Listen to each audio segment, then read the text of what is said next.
Well, I think it's the more complex the world becomes, the more obviously we need multiple viewpoints and multiple perspectives in order to even begin to resemble the complexity of what's happening in the world.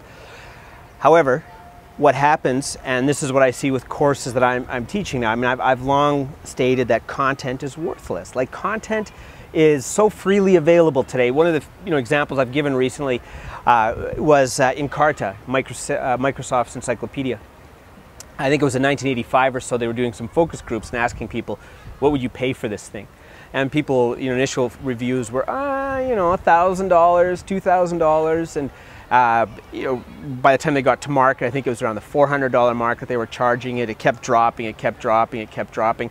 They closed down, 2 months ago or whatever it was. And when they closed down, they were charging $19.95 for their encyclopedia.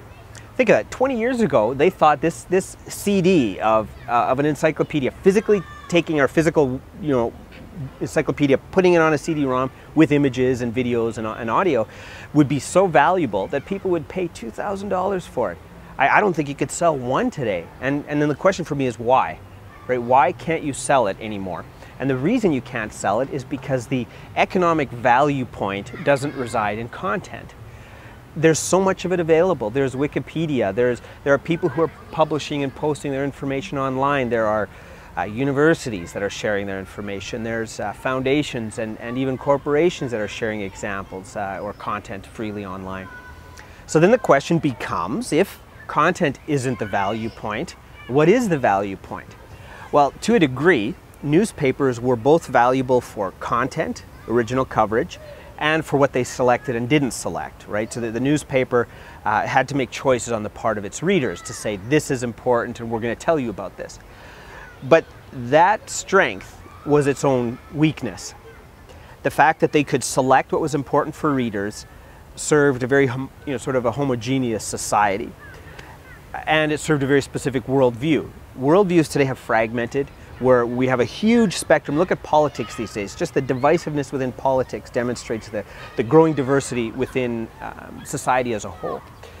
One newspaper can't cover that diversity. So we need all of these various points of interest, these various viewpoints shared, this content being created from different perspectives. But a newspaper, by nature of its design, can't bring all of these pieces together because the world is far too complex to be captured today in a daily newspaper. And even if newspapers say, well, we have a sports section and we have this section and we have that section. Well, let's say I'm interested in soccer and I'm in Winnipeg, Manitoba. I'm not going to get detailed soccer information in my morning newspaper. I might get good hockey information, or if I'm a hockey enthusiast living in Rome, I'm not going to get good hockey information in the local newspaper. So what's happened is that's the challenge. The diversification of interest, the complexification of society has put us into a position where we need to have all of these viewpoints available so that individuals can select what they wish to be following. However, and this is where the middle layer comes in, the Newsmaster notion comes in. What happens is, even with the ability that we have to seek and solicit information that is relevant to us, the abundance of that is so significant that a person who does this as a spare sort of side activity can't keep up. So, example, let's say I work as an accountant in a major organization, and in my spare time I like to do a little bit of what you would call professional online publishing. Sort of the Newsmaster model. I want to take control of my fate in this area. Let's say I'm passionate about soccer or I'm passionate about cooking. I can then create and I want to follow various developments in that field, but there's no way I can quit my job as an accountant to become a complete expert as somebody who's following cooking or winemaking on the side. So what do I need then? I need the middle person who becomes an expert in that area of society that likely makes their living off of it because they're passionate about it. They have a growing readership. They have a growing publication base online with videos and audio.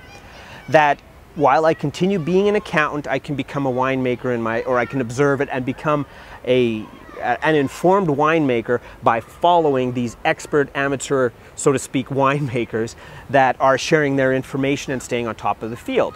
Now, where it would get interesting, and this I don't think will happen for most people, where it would get interesting is if I become so informed, and it's comical to say, you know, being an expert at amateur winemaking, but if I become so informed about that, that I decide to share my information on sites, I start earning money through, whether it's through advertising or sharing of information on my site, then it's possible that I also could become a full-time, you know, newsmaster. But maybe I don't want to. Maybe I want to be an accountant, but I still want to follow what's going on in the field. That's where I need that middleman who is able to be an expert in that field, and I can then step in and plug into to her information and her expertise or his guidance while I continue what I'm doing. But now I have a very focused information source, and it's one that over time I'll learn to trust because I'll know them personally on Facebook, on Twitter, through their blogs, through their videos, through their podcasts, something that would never have happened if I would have picked up, you know, whoever's handbook of wines around the world. You know, that personal connection wouldn't be there. So to get to your question, specialized, you know, expertise within different fields, sort of the Newsmaster model, you become the person that tracks huge trends and can filter down important elements and share those with others. I absolutely think that's a business model or a value point that society needs.